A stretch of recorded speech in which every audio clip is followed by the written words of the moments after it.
The Synology NAS setup is very simple. In the following video, all steps are described how to set up the MariaDB in Synology and log into this database with PaperOffice. Start Synology's Disk Station Manager first and then open the Package Center. All packages are listed. Now select MariaDB 10 and click on the name MariaDB 10. Please make sure that it is the 10th version of MariaDB.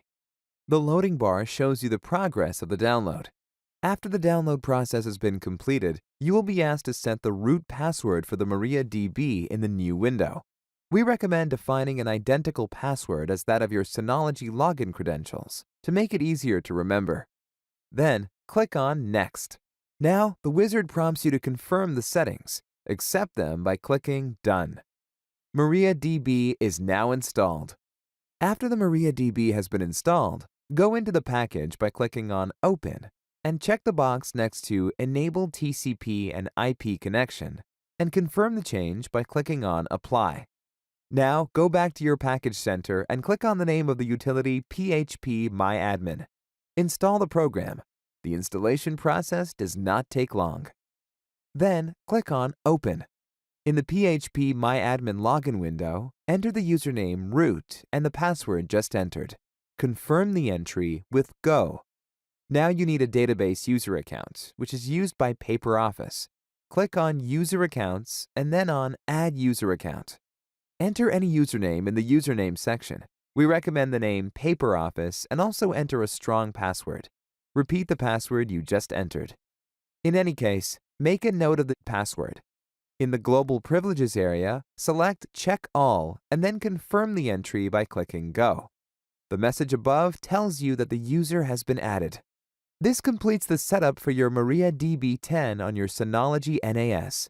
The next step is to connect this database in PaperOffice. Start now your PaperOffice and click Continue to connect to a database. If you were previously connected to a database, you must first disconnect it. How this works is already described in detail in our help desk.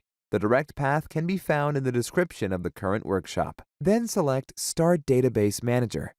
In the next step, select the storage medium Synology NAS and click on the corresponding image. Now select Create New PaperOffice Database and enter the IP address of your Synology NAS in the corresponding area in the following step. Then click on Check Information, Save and Continue. The new PaperOffice database will be created. The process takes a moment. The next step is to generate the unique master keys for the database you just created. Save them carefully. After both keys have been saved, click on Everything Ready. Now we can proceed. A new database has been created and you are connected to it. Click Continue to sign up. PaperOffice now uses the newly created SQL database for the entire storage. This completes the setup. We wish you a lot of fun with your PaperOffice for Synology. If you would like to find out which additional functions PaperOffice has, call up our other videos and visit our website.